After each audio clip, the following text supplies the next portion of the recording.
Hello at welcome pong muli sa aking channel para sa panibagong video. Bago ang lahat ay magpapasalamat muna ako sa lahat ng aking mga subscribers, mga manunood ngayon at sa mga bagong kaibigan sa loob at labas ng bansa. Maraming salamat sa inyong suporta.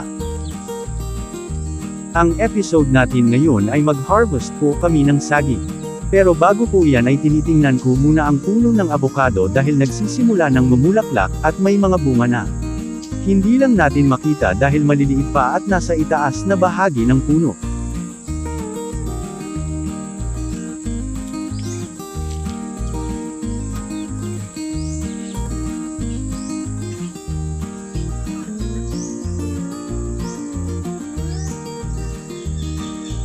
Kukunin na namin ang saging dahil magulang na. Kasalukuyang pinuputol na ng aking taga-harvest ang puno ng saging. Mahal pa naman ang pasahod nito sa isang araw.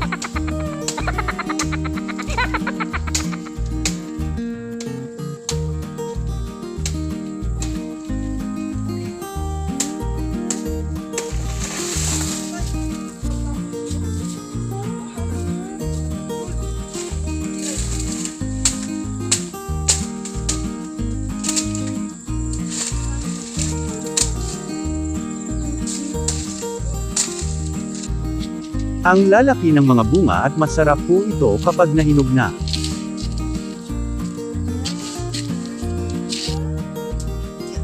Isilid lang sa sako para madali ang pagkahinog. Siguro ay nasa mahigit 5 o 1 linggo pa para mahinog at makain na. May saba pa akong kukunin mamaya na nasa kabilang area. Masarap kasi kumain ng nilagang saging na may isdang bagoong.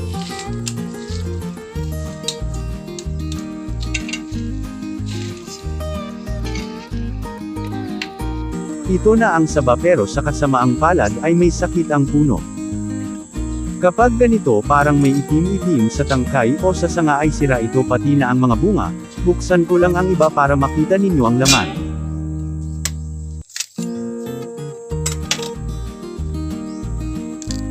Tawag namin ito sa Bisaya ay tibagnol, may itim at matigas ang laman nito at lahat yan ay di na natin makain.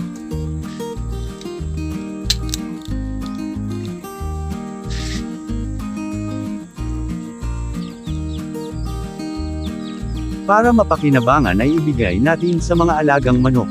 Ilagay ko lang dito at kung medyo mahinog na ay kakainin lang ng mga alaga ito.